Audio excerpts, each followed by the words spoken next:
Good evening, everybody, and welcome. My name is Sophia, and I run events here at the Strand. Before we launch into a discussion of Gilbert Hernandez's newest book, Hypnotwist, Scarlet by Starlight, I'd like to share a little bit of history about the Strand. The Strand was founded in 1927 by Benjamin Bass on 4th Avenue's Book Row.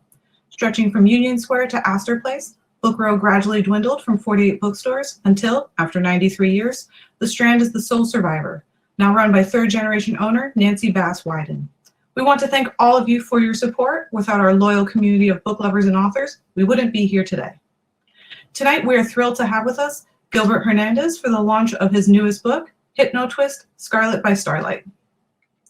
Gilbert Hernandez was born in Oxnard, California, and is the co-creator, with his brothers Jamie and Mario, of the long-running, award-winning, and critically acclaimed series, Love and Rockets. He is best known for his Palomar stories, following a fictional Central American town and its residents, collected in Heartbreak Soup, Human Diastrophism, and Beyond Palomar. Hernandez has won numerous awards for his stories, including the Kirby Award, the Inkpot Award, the Harvey Award, and the United States Artists Literature Fellowship. His newest book is the dual collection, Hypnotwist, Scarlet by Starlight. He resides in Las Vegas, Nevada with his wife and daughter. Joining Gilbert in conversation is Marlon James. Marlon James was born in Jamaica in 1970. His novel, A Brief History of Seven Killings, won the 2015 Man Booker Prize. It was also a finalist for the National Book Critics Circle Award and won the OCM Bocas Prize for Caribbean Literature for Fiction, the Annisfield Wolf Book Award for Fiction, and the Minnesota Book Award. It was also a New York Times notable book. James is also the author of The Book of Night Women, which won the 2010 Dayton Literary Peace Prize, the Minnesota Book Award, was the finalist for the 2010 National Book Critics Circle Award in Fiction, and an NAACP Image Award. His first novel, John Crow's Devil, was a finalist for the Los Angeles Times Book Prize for First Fiction, the Commonwealth Writers' Prize, and was a New York Times Editor's Choice. James divides his time between Minnesota and New York. So, without further ado, please welcome Gilbert Hernandez and Marlon James to the stage. Hey, I should be interviewing you after your credentials, boy. Oh my God. Actually, I don't think I ever won that NAACP Image Award, so I might be lying there. But Okay. I write it down anyway. Put it down anyway. I don't know. The honor is all mine. This is so great, and you were going to talk about Hypnotwist, and I have a feeling that the audience is going to have tons of Love and Rockets questions, so I probably don't even have to ask those. But they're probably going to slip in anyway. Okay. Yeah. But yeah, it's without gushing too much, Love and Rockets is such a huge part of my literary imagination and so on, and it's to me, the collected Palomar stories. I hate the term Great American Novel, but if we're going to use it, the collected Palomar stories add up to that. And I think it's sort of for me, and it remains one of the most important works of fiction I've ever read. Well, that's nice. I figured I should start with the gushing part. Okay. Then I'll just throw some tough questions at you. Don't believe anything you hear, what he just said. No. So the Hypnotwist Hypnotwist has appeared before, and I'm one of the things that I thought of when I read it, because I don't think there's any set order in which way to read which one first, without Hypnotwist or so on, and it struck me. It made me wonder, when did you realize the story would have been wordless? If you read most of my comics, they're really, especially in the early days, I used to write a lot. I used to pack a lot of words. Right, which is going to be my thing. You're big on dialogue. I was. Now I'm just trying to write good dialogue, not a lot of it.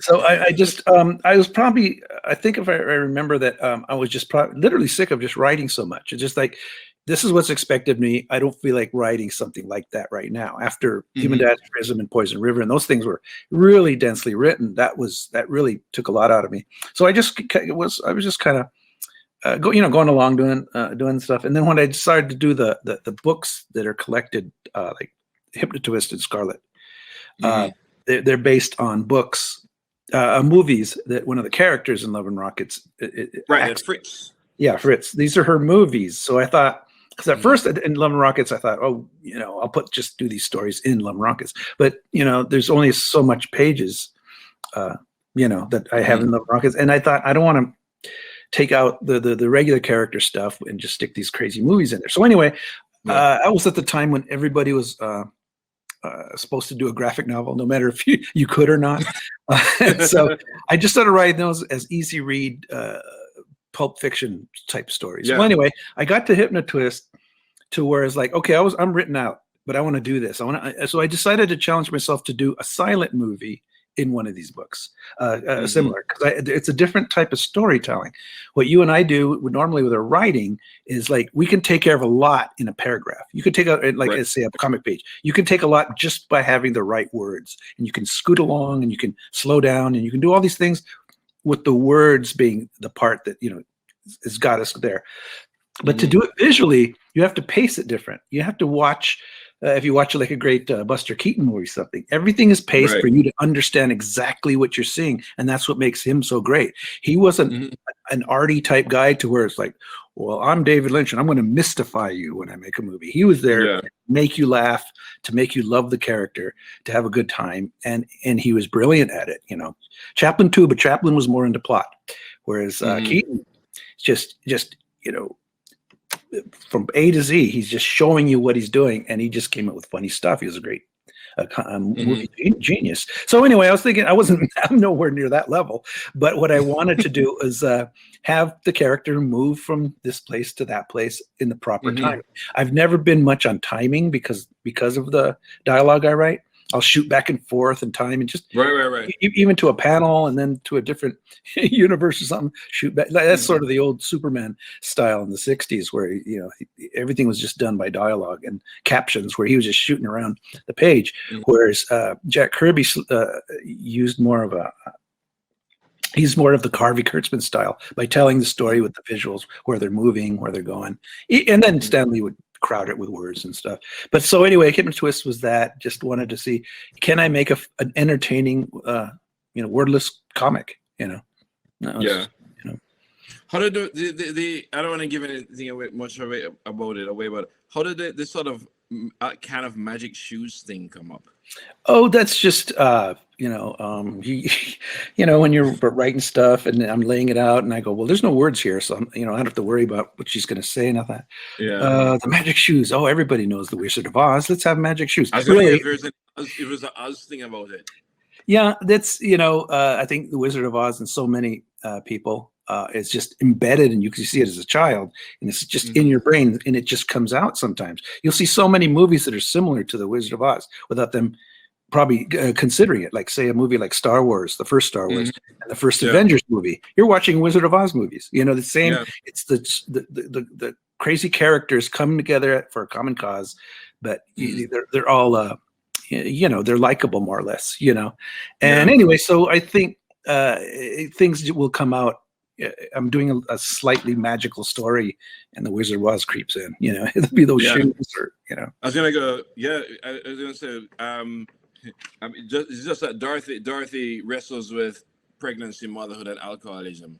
But other than that, well, yeah, that's when I start to get crazy and mean. But I just try to be real. You mentioned pulp fiction and so on. Are you still, or were you influenced by those kind of pulp fiction, pulp novels?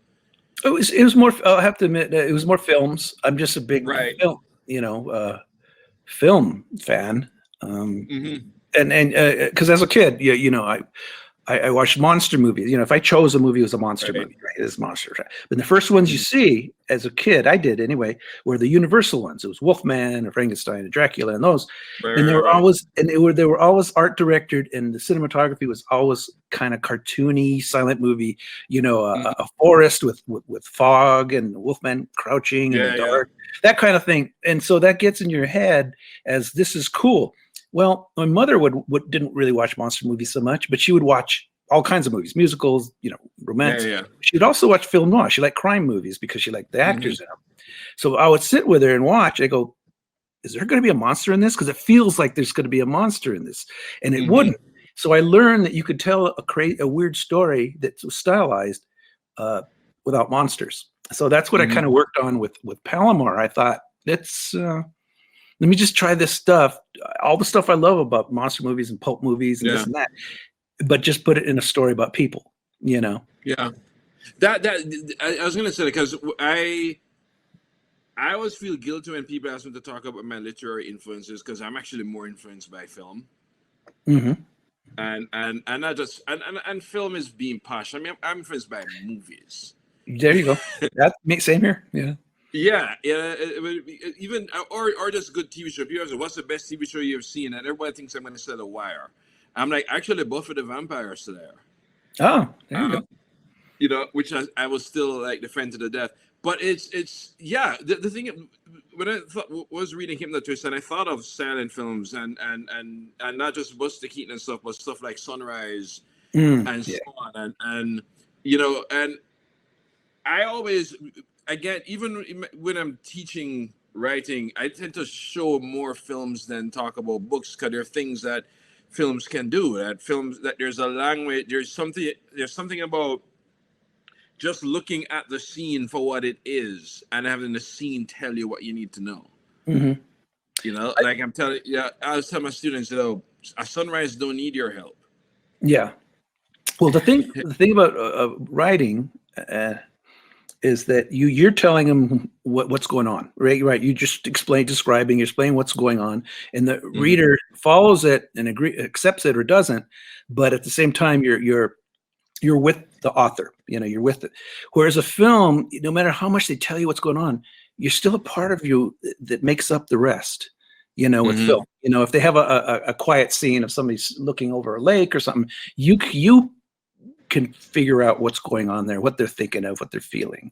You know, it's not so much described, but in a novel, you know, you'll have the description of what they're thinking of and this and that. So it's a little different. So I think that's why movies work so well for illiterate people like me, you know? Yeah.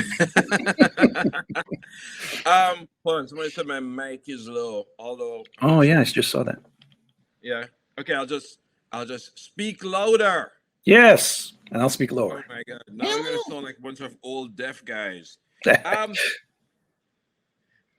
curious about Fritz as a character. How do you know when a story is gonna be about her, or is it, or are you just helped by she has been in so many movies? It helps that, okay, originally of all the characters I created, she is the one with the least personality for me. I only kept her in the comic in the first place is because she was the first one I created for myself. I had my own creation. This was back in the late 70s, actually. And I just drew a character, but I had nothing to do with her. She was supposed to be sort of in a science fiction-y thing where she's in outer space in an outpost and she was going to meet aliens and stuff, but she still had the look of Fritz, but I just couldn't figure out what to do with her, so I just put her aside. And I like drawing her because she looked different from any other comic character. You know, she just looked, her eyes and her eyebrows. That's the main thing. And I just thought that I just liked drawing her. And I created other characters that had more, you know, personality, had more going on. So I decided to use her. I pulled her out of the dust and said just started using her as the sister of another character, Petra.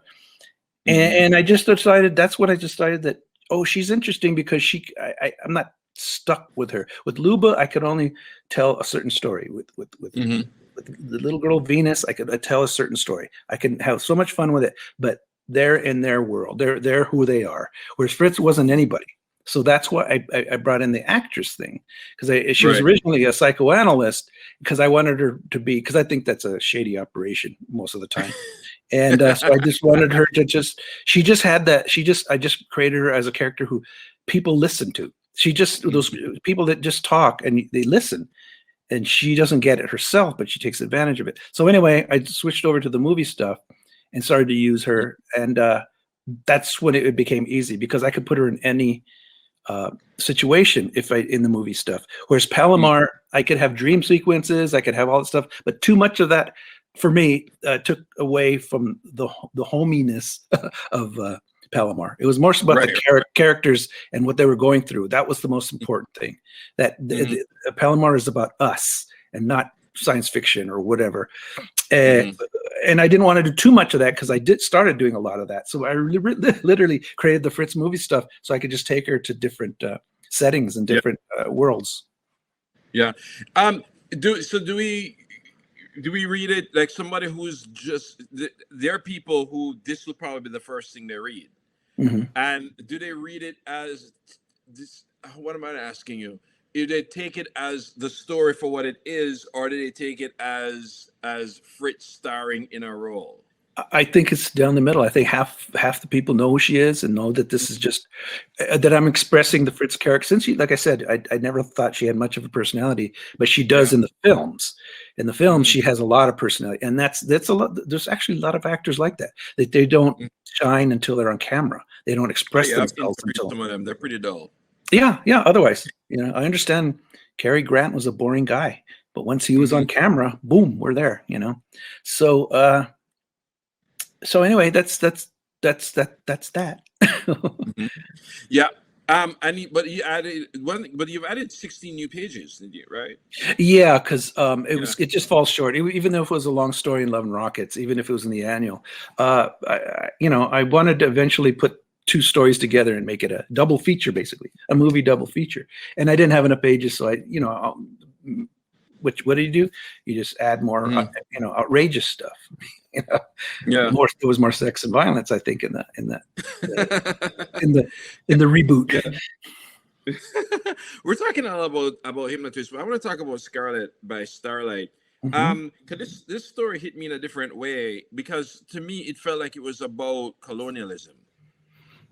People tell me that I was partly that was partly my plan, but it wasn't like a big, ham-fisted, story, I think it's what people want to read in it. Yeah, it was mostly about sympathizing monsters, sympathizing this sad cat girl, who just loves the scientist, and she's bored of her cat world, living in a cave, and she thinks humans are interesting, but the humans are just more like, the more she's gets closer to humans, the more they want to push her away.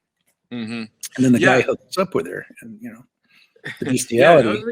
In a sort of a snooty critic way. I was really stunned by your use of the metaphor of blah blah blah.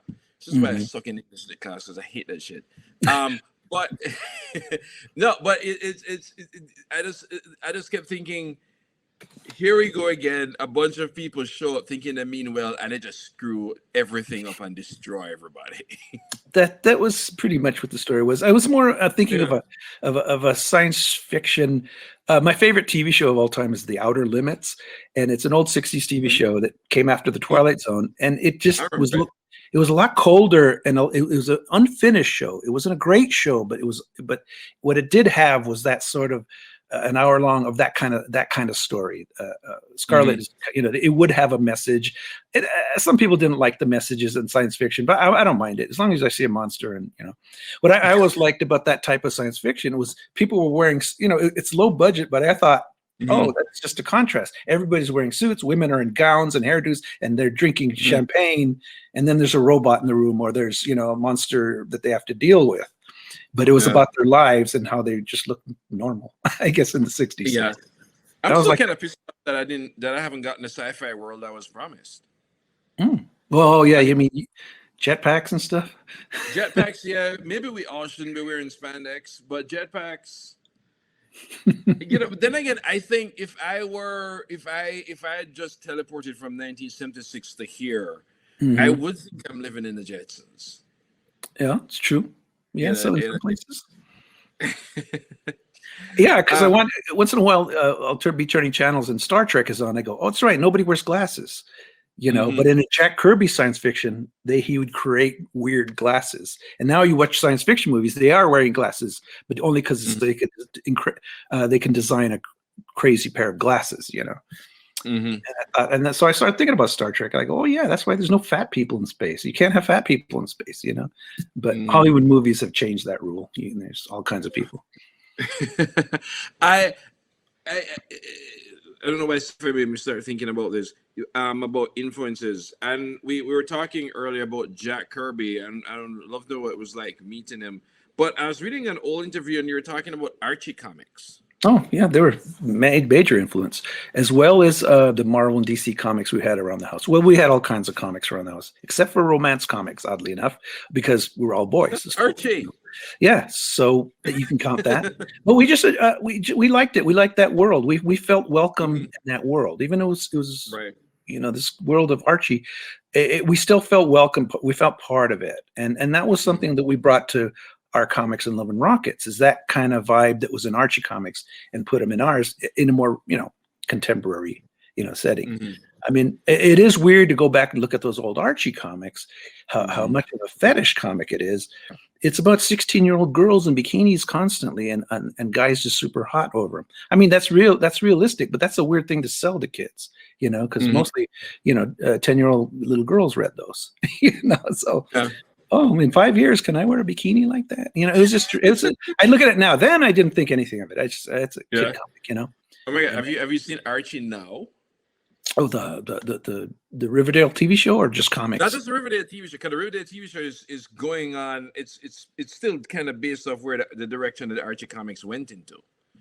Okay.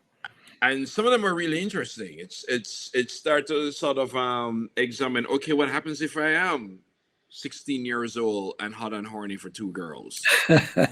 Right, and Sabrina got super creepy. Oh yeah, I started that, but it was kind of strange. I never finished it. Yeah. Thought you were into monsters. Then again, not really a lot of monsters. I was into monsters, but it's mostly monsters from my youth. I'm thinking about other kinds of monsters these days. So anyway, yeah, it was Archie, and we discovered over the years, we realized why we gravitated to them. They had really good artists, because there was a great body language, the way that characters expressed themselves was more realistic than, say, a Marvel DC comic. As much as I love those, you could feel that these characters just waving their hands on hips, and just kind of rolling their eyes. I can't imagine anybody in a Jack Kirby comic rolling their eyes because somebody's saying something silly. They would argue. Whereas in an Archie comic, you would have them leaning back, rolling their eyes or something. And that was the body language is what really impressed us as well. Well, they had really good artists, that they can have that. You think that was, we talked about, we're talking all about the story and writing, but we haven't talked about the art. So Archie sort of an influence in terms of how you ended up drawing comics? Very, very much, because for me, it was clarity. I got tired of the design work of mainstream comics, where it was just that was because Jack Kirby was so amazing doing that, and Steve Ditko, that Stan Lee decided with the new artist to mimic that and to push that forward. So they began to draw, take from Kirby mostly. It became the house style, but a slicker version of that, and then it snowballed into this crazy layouts and stuff that just frankly it started to bore me. So I'd go back to read a Robert Crumb comic book, because it was just characters talking, moving from panel to panel, and I just so it was that. I like the simplicity and the directness of an Archie comic, and that I preferred to do that than razzle dazzle layouts. Yeah. What other comics were you taken by reading? You say you're reading everything, but what do you remember? What do you? Oh yeah, I'm telling you, it was a good time, because I remember the day my older brother, he brought home the Fantastic Four #1, the first issue. And I remember I wasn't that interested in it, but it had monsters in it. I go, yeah, I'm there. But what he did teach me, all this stuff came over the years. He showed me the cover, and I don't know if you know the cover. It's got a big green monster and the Fantastic Four around it, and the Visible Girl's in trouble. The monster's got her. Mr. Fantastic is tied up, and he can't get stretched, and the Human Torch is flying around, and the Thing is from the back. He's pushing a car out of the way. And my older brother told me, as my 7-year-old self or whatever it was. And it just said, that guy, that monster there, he goes, he's the good guy. And I went, I'd never seen the monster as a good guy, in a monster movie, or anything in a comic book. I was like, he's the good guy. And I was like, whoa. And I started looking at it, and I fell in love with the Thing because he was a monster and he was a wisecracker. He said funny things. So I really like that. That was a way I go to change things around. Why I draw so many homely people and often grotesque people, but I try to humanize them. Whenever I draw a homely person, I right away in my head I'm go, he's the good guy or she's the good guy. You know, maybe the character will develop and they'll be, you know, a nasty person or whatever. But no matter what character they look like, the most beautiful, the most homely, the first thing I think of is like they're a person first in the context of the comics, of course. Yeah. So that's the Fantastic Four. Any other ones? Oh, then Spider-Man, you know how it's just but Peter Parker's, you know, all that stuff. But I love the surreal elements of a Superman comic, a Lois Lane or Jimmy Olsen comic. I just liked everything. You just show it to me, even if I didn't like westerns or war comics, but I would find something to like about it, you know.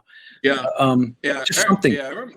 Yeah, because I remember again growing up in the 70s that the only requirement I had for a comic was that it was next.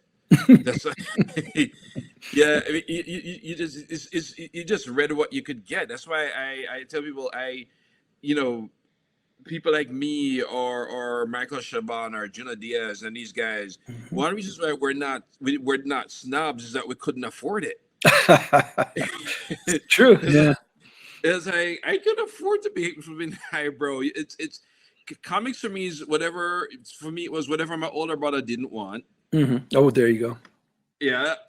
Is whatever was lying around. Is whatever I can steal from the barbershop without them noticing. The barbershop comics you steal, did they have covers? No, not all of them. Yeah. See, because in those days, the whoever had you know, if you had a stack of comics, you could send the logo back to the company and you get some money for it or something. So that's why the comic books the barbershops didn't have covers, because they would mail the cover, you know, something like that. I'm making them. Yeah, I just thought shitty people were just ripping them apart before I got to them. It's like, come on. Yeah, it's funny. In fact, the first time, you know what? I shouldn't say the first time because it makes it seem like I'm a career criminal. Let's just say the first time I remember shoplifting was. It was, I think it was Superman Family. Because I saw Crypto the Super Dog. Yeah, there you go. And of course, I'm like, what, 6? So I thought you just picked up something and left. And afterwards, people are like, Marlon, did you pay for it? I'm like, what is pay? It was a whole quarter, man. Come on. Oh my God, yeah. So that began my life of crime because of Crypto the Super Dog. I only stole a couple of comic books. I don't remember doing it often. I think it was just difficult to do. I would have done it if I could, but I didn't know I was stealing, so that's my excuse. I just thought, okay, there's a comic on the shelf. I want to read it, so I can't take it. I see a reminder we're doing Q&A in 10 minutes. Okay. Although that was a few minutes ago, so it's probably more like 7 minutes. Monsters have come up a lot in what we're talking. Who's your favorite monster? Oh man, you know what? I'm really pissed off at the new King Kong versus Godzilla movie. The previews, just the trailers. There's like 6 different ones, and in every one of them, King Kong is kicking Godzilla's ass. Now, if they know about American history, King Kong isn't the same beloved character that Godzilla is. King Kong's great. People love King Kong, especially every King Kong movie when he dies at the end is super sad. I'll give him that. Right. But he's not the favorite monster of people, I don't think. Godzilla was for so many years. That's why he kept pumping out those movies. Yeah, so here I'm watching. Wasn't Godzilla? I mean, when Godzilla fought Mothra, Godzilla was always good. Even in the last Godzilla film, which nobody will ever accuse of being good, Godzilla was still kind of the hero. Yeah, and this time I think what they're trying to fool us is that I think there's a bad Godzilla doing things. I'm not really sure what's going on in the preview, but I just noticed the way it's cut. No matter what Godzilla does, King Kong whoops his ass, and I'm like, Godzilla outweighs him. What's going on here? You know. Also, Godzilla can blast him to bits. Oh, but he's got a shield, and you know he's doing the Avengers or whatever. You know, if you look closely at the previews, he's blocking everything that Godzilla can do to him. Anyway, that said. That's it. I like Godzilla as a kid. I guess he was my favorite monster. I love the Frankenstein monster. Karloff Frankenstein monster. You know, how can you not like that? You know. You prefer Karloff as Frankenstein and Dracula? I'm sorry. You prefer Karloff as Frankenstein and Dracula? Oh yeah, I prefer Karloff as a monster. Lugosi, because he's such a character, you know, blah blah. Yeah, he's a great character, but you could tell his what was interesting about him got old quick. So Karloff versus I couldn't remember what's his name again. Dracula. Karloff. What's his name? Lugosi. I was thinking Karloff versus Lugosi. Yeah. Okay. Mm. Yeah, I just but most people will take Lugosi because he's stranger, and then but I I like I like Mm. Karloff. He's a sort of a I like he has two careers. He has the monster who didn't talk, and then he has the funny voice scientist. So it's Yeah. anyway, it's just a. I mean, but I'll take them both. Yeah. I mean, I'm easy. No Creature from the Black Lagoon for you, no? I loved him. I loved him as a monster in the suit and all that stuff. But he basically is, and that's it. If you watch the movie now, it's not. It's only without the 3D. It's just sort of, average film. Yeah. But it also, you consider influence, it had such a huge influence on people like Guillermo del Toro. Oh yeah. Same with here. All that stuff, all that monster stuff is part of what's going on in my comics. I mean, that's what I'm trying to lead to. I'm not just talking about goofy monsters. That was storytelling to me. That was coolness. That was like, this is cool. I love this monster movie or whatever. And then I started to develop a taste for more sophisticated ones, if you could say, probably my favorite horror movie of all time is Rosemary's Baby, and it's just one of the most perfectly made movies ever. It's horror movies anyway. It's just terrific. It's fantastic. I'm trying to think of I'm trying to think of the last horror film that scared me was Candyman. That was nasty. Yep. Yeah. Other than that, they really don't scare me that much. I love them, but they don't scare me because I'm a grown up, but I can be startled. The jump scare. I can be startled, but yeah, it's not as scary as it was when you're a kid. It's not the same. So. Yeah. I'm watching the clock, so I'm going to ask some crazy questions. I read a really old interview where your favorite album was Hard Day's Night by the Beatles. It was.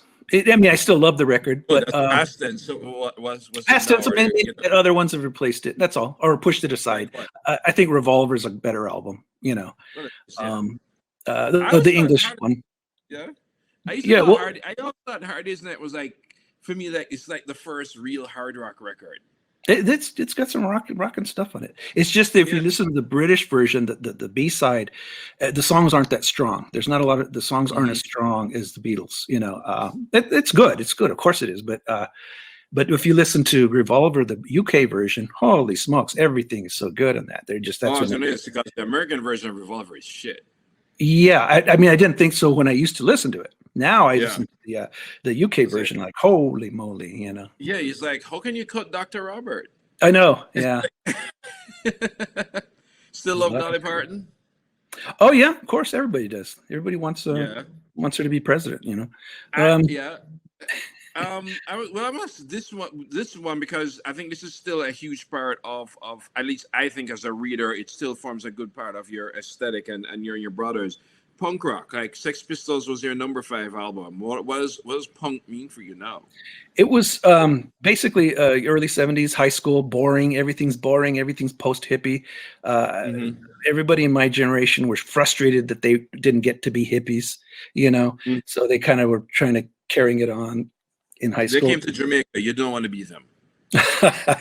So I just like somehow Alice Cooper showed up, and I'm talking about early 70s when he had some muscle, and he and the band were great. And then Bowie and Mark Bolan, glam rock basically was this, and I was just so into that, Martha Hoople and Slade, and just God, more. Just that's music for me. But it was just me and my brothers, and a couple of other people were the only people who cared. Everybody else hated that music because they liked. Because I found out, I really discovered because in England mostly, that you could still have rock and roll and really cool, but it could still have that slight goofiness to it, and playfulness, I should say. Like Slade was actually a playful band, even if there was this hard rock screaming and all. Playfulness with the glam stuff was playful a little bit. Americans didn't like that. No, get that stuff out of it. Get the costumes, those platforms, makeup, get that crap out. We want long hair and beards and jeans and BO. And it was like, or something. Yeah, it was like, I'm not saying there wasn't talent there, but it just got real boring, and it was the norm. And if you listen to anything else, it was hostile. So anyway, by the time, and it's weird because I used to think when you're a kid, you think like, oh, this is lasting forever. There's only a few gaps really. In 1974, there was still, punk bands or glam bands coming out, and then 75 was Patti Smith. 76 was the Ramones. So it just kept going, but for a young person, it's really slow. Yeah, a year is a pretty long time when you're 8 or 9 or 10, and you're bored shitless. Yeah, because to me, 1975 to 1985 took forever. 1990 to 2020, I'm like, where did this go? Yeah. I mean, we also we're getting old, but yeah, there's that. Yeah, but people do stare at me when I'm like blasting. I don't know what, I can't think of, maybe a Slade song, in my car, and I'm driving by. I go, that old man is listening to a man screaming. It's like, I don't know if your kids out there know Slade, but Noddy Holder had the loudest, highest pitched voice you could. Not it wasn't the highest pitched. He just screamed songs out. Well, listen, they probably heard their dad's jock jams in the car, so they think "Come On Feel the Noise." So they probably think "Come On Feel the Noise" is a Quiet Riot song. There you go. Yeah, so this doesn't compare to the Slade one, but but it's interesting you bring up T-Rex and Slade and Bowie, because for a lot of punk people, glam was like the gateway drug. Yeah, exactly. Hold on. I can't remember. I'm just checking if 10 minutes are gone. Okay. I think we have questions are popping up, but we'll get to them. Yeah. These questions are thought out.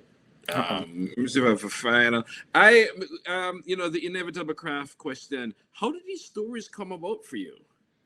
I said it as I failed so many times trying to write comics or draw comics. I hate you. I hate all of you guys. The only reason I write novels is because I can't write comics. Oh. Well, that's I mean, you're doing fine with prose, let me tell you. So I'm sorry, was there a question? I'm lost. No, sort of like the how did they come about for you? For example, is the process that, to come back to the book, is the process that a hypnotist happens without words the same as how, say, Starlight happens, which is still governed by dialogue? Do they come about this?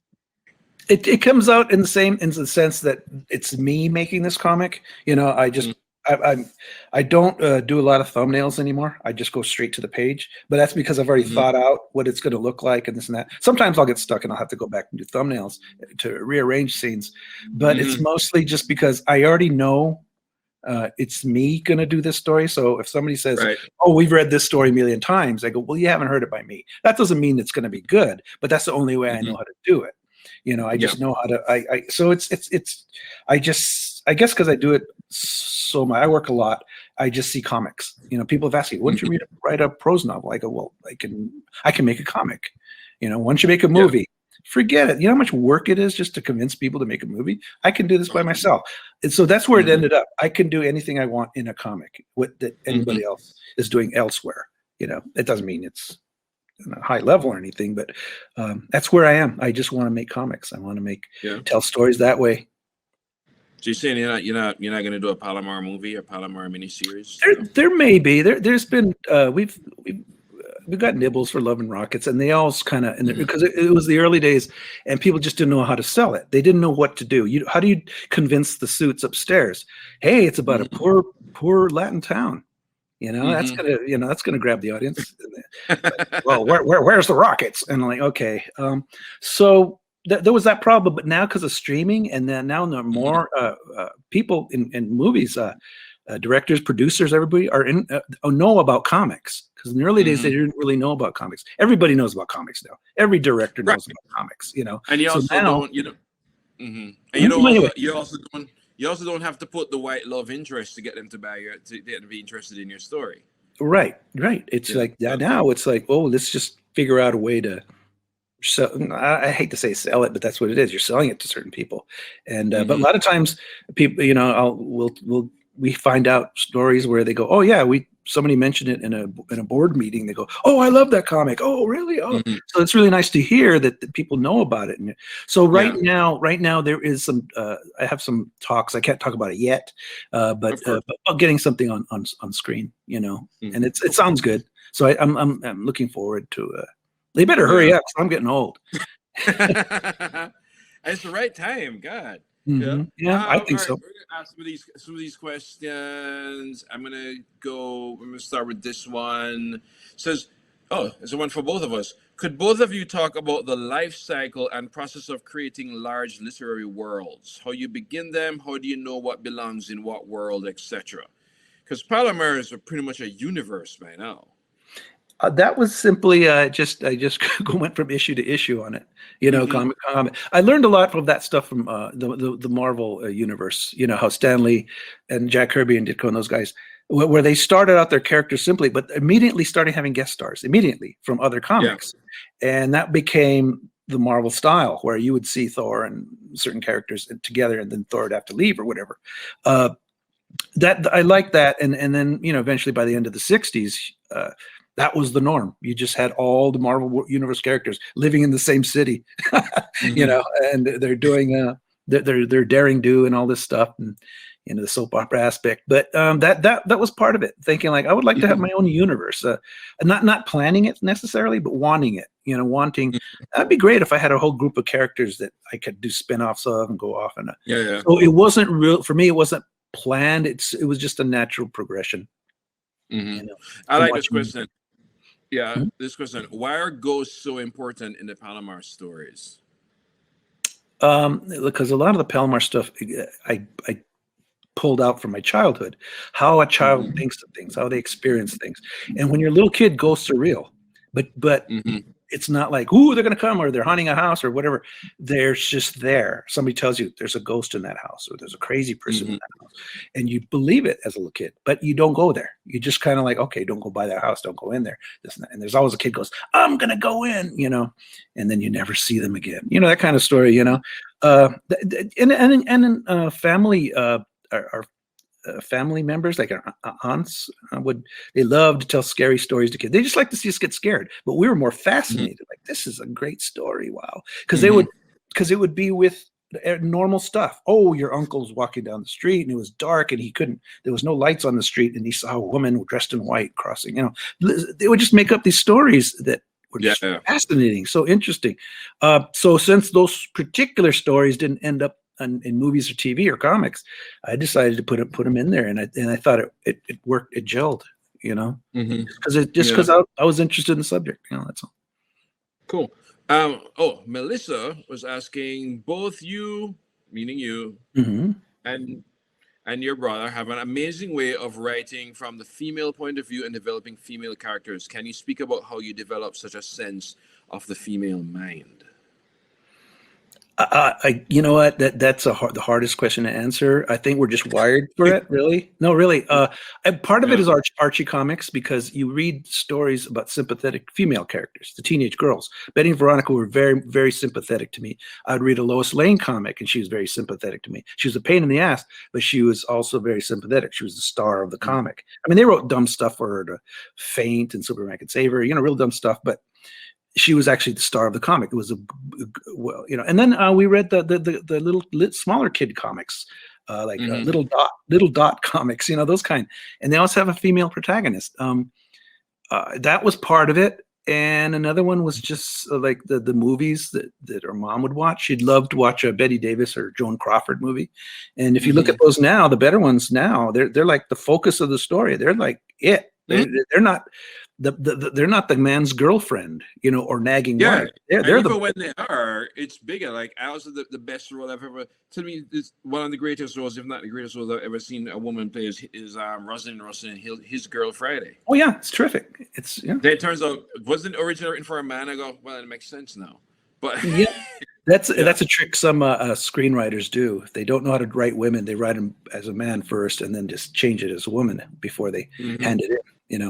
I never had to do that. It's just, I think my brother and I are just wired for it. Somehow we have this weird brain flap that we can do that. I mean, I'm not saying, we're writing the greatest women ever in comics or anything like that. That's a woman would do that. But, we figured out something. And also it's indulgence. We like drawing them. We like drawing pretty girls. That's really, so why not why not make them the important character instead of being the girlfriend, Yeah. Yeah, when I started reading a lot of Palomar, just a lot of the Luba stories, a lot of it actually reminded me of some of the characters I'd probably seen, like a horror, a Jorge Amado novel. Mm-hmm. You know, in that there is a sense in a lot of ways. If we're going to talk about Palomar, we're really talking about the entrance and exit of Luba. Mm-hmm. Anyway, I just thought that way to me. Luba's was probably my most original creation, one that really I really got going. I probably my best character. That she first started out as a science fiction, devil woman or whatever, and I removed her from that and applied it into the first Palomar story, where it's like she's hiding out from people. That previous adventure science fiction stories. Well, I dropped all that and added Poison River to be that problem for Luba, and I just liked the character right away because I didn't expect her to be because Jaime already had Maggie, who was very sympathetic and people really are. It was a very warm character, so I decided to have a wise guy, an impatient person, person more like me, basically.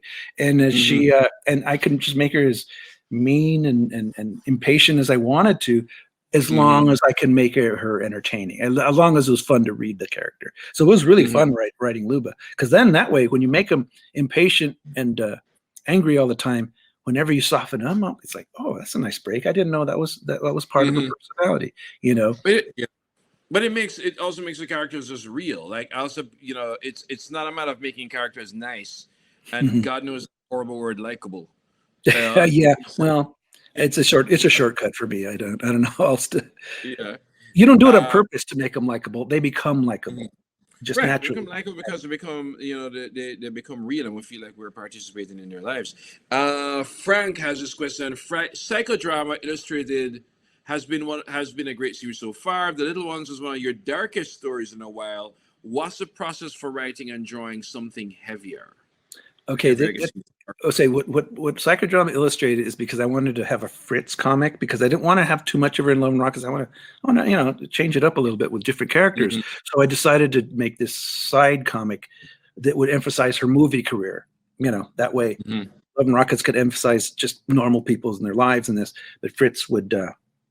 But I just love making up fake movies and fake reasons that she made this movie and all that stuff. And so I put it in there. So the first 2 issues are a little rougher. They're more for adults. They're not like issue 3 and 4, where's a graphic novel that never happened. It was supposed to do a graphic. It's a story about the wall, basically. And I was supposed to do it for a graphic novel, but that project fell apart. And time was passing. It was like 5 years ago whenever it started, right? 4, and time was passing, and I went, what? I just tried to get the story out before Trump was out of office, and it just finally came out, because it takes a long time to solicit comics and for me to finish a comic, because I'm doing Love and Rockets as well. So I kind of brought the story together for 2 issues. So if people really liked the political side of me in those 2 books, sorry, it's only 2 issues. The rest is more sleaze in the Fritz world. It's funny. I don't know. I was thinking of just movies. I was watching Bacurau, and I was like, this person has read Hernandez Brothers. I think it's a Brazilian movie, though.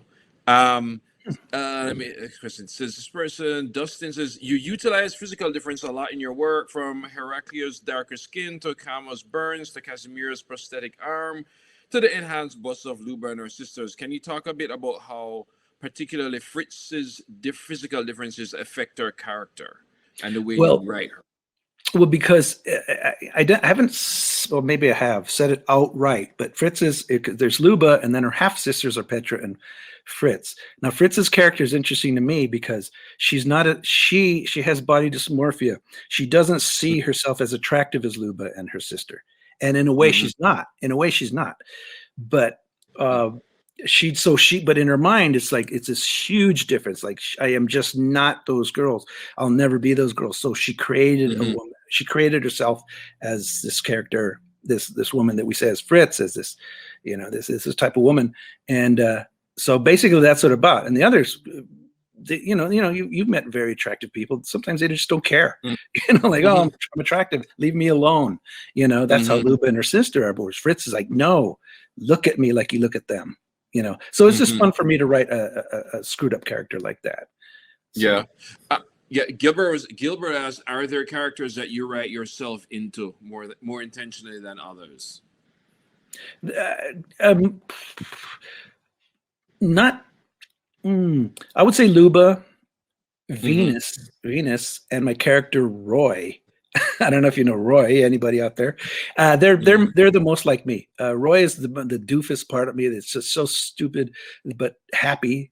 Just to like somebody just wrote Roy rocks. Roy Um, Rocks.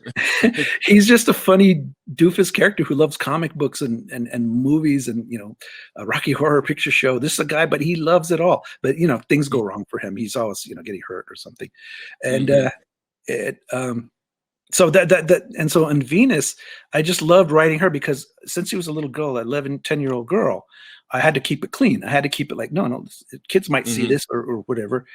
And so she was funny to me. I got to write her like an old comic book or old sitcom, like Believe It to Beaver or something. That was the level of kind of humor that she had. And I loved writing her. She cracked me up. And then Mm-hmm. Luba was just, impatient and just she could get as nasty as she wanted to, and Mm-hmm. but she would pull back because she has a big heart, So Yeah. so Yeah. to making somebody like Luba who looked like this, because when Luba came out, she was the first buxom woman character I used often, Mm-hmm. and at first it was outrage. How could you have a character like that and expect us to relate to her? Well, I don't, because you wouldn't relate to a person like that in real life either. Something's wrong with you, not me. Or not her, Mm-hmm. So anyway, so creating her character development was just like, oh, this is working because of the way she looks too. I exaggerated the weariness of her, the looks on her face, Mm-hmm. but that's real too in some people. Well, anyway. Yeah. This seems like a follow-up to coming to me talking about Fritz being having the least personality, and somebody's asked. Pete was asking, has Fritz gotten more personality for you as you do more work about her life off screen, particularly the most recent Lover Markets, where we have stories about her and her family's personal lives? It's interesting because I decided to keep Fritz. I didn't want her to warm up as I've been saying. I decided that she was just best that you're not really sure what she's up to. That works for me, but you can't always have the main character doing that. That's why I created characters around her to be more expressive and ask questions like, "What the hell is she doing?" Because you see that she has a heart, that she acts. She's learned to be a mother, and she's so self-absorbed that she just keeps it under check. That's the hard part about continuing Fritz stories and Love and Rockets, because she's not going to let you know what she's thinking. She's not going to let you know. She's an actress constantly. She might not even have her own personality. She's always acting, and some of the characters recognize that. So she's great. But there are people that I find that I know who they're not actors, but they're almost always performing. Mm-hmm. And I remember a friend of mine got in this accident, and for 4 or 5 minutes, the real person came out and was a wreck. And by the 5th minute, he went back. He started playing the role. It's like, had an unfortunate connect, sort of like, had a really a horrible first, call it like a horrible first date. It kind of crashed and all these corny jokes, but he just started playing the role, and the people do that where you don't even know if they're a real person anymore in there. Yeah. Well, going back to Cary Grant, I don't know if this is a story famous in Hollywood, that he was actually pretty nerdy, and he started playing these roles, but he played them well. He was a stiff guy, and he was funny. And as he started getting comfortable in front of the camera, he was Cary Grant. We know him as Cary Grant. Well, what he realized at one point, the real Cary Grant was boring, even to him. He knew he was boring, so he started acting like Cary Grant. He started playing the role, the fake Cary Grant role, into his normal life, and he eventually became that. If you met Cary Grant, I understand he was the guy in the movies, the way he talked, the way he, and so anyway, I think it's something like that if you play a character so much, you become it, and that's how you act. Ooh, that's why Ryan Gosling sounds like he comes from Brooklyn. I was like, dude, you're Canadian. But fine. All right, I think we have time for one final question. It's another one from Gilbert, but I'm very curious as well. Do you have any routines or rituals around your work? Which has been with you the longest? What kind of things do you do to fill your vessel / inform your work? Well, I get up pretty early in the morning and I work till 5 o'clock. I have, and this is not just because I'm an old man. It just works for me. I have a pretty early dinner, relatively early. And so I just hang out with my family at night. We watch movies, TV shows. Luckily, I ruined my daughter's mind with, the movies I like and TV shows. Music. She didn't like the music that we played at first. Like my wife and I would play Sex Pistols and old punk rock and this and that. She was like, I want to listen to my own music. Now she looks at it and goes, oh, one of her favorite bands right now is The Damned. But the old stuff, late 70s, early 80s, So eventually, anyway, we watch movies and we'll watch, and she's 20 years old, so we can watch anything, meaning something she's not going to be bored if it's all dialogue or something. Right. Whereas when she was younger, I kind of, I showed her more simpler films. When she was, a little girl, and then it started to, we gravitated to, and now we can watch just about everything except, man, there's a lot of sex in those HBO streaming TV shows. Holy smack! But then I heard that will never stop being awkward once you realize your children are in the room. Oh yeah, and then it's like, or when your parents are in the room. Mm-hmm. Yeah, it's we'll watch a movie and no matter what you turn it to, it's like, anyway. Yeah. There she is. Hello again. Hello. Thank you, both of you, for joining us tonight for a really, really wild, really interesting talk. Very lucky. Thank you, our wonderful audience, for joining us tonight. Oh, if you haven't already purchased your copy of Hypnotwist, Scarlet by Starlight, there's a purchase link at the bottom of the screen, so you don't really have an excuse. There's 2 stories in 1 book. What more could you want? Thank you, Marlon. Thank you, Gilbert. Thank you. Both of you stay safe out there. Our wonderful audience, stay safe out there too. Thank you for joining us, and have a good rest. Thank you guys for tuning in. Yeah, thanks for being there. We love you. Good night, everyone. Good night.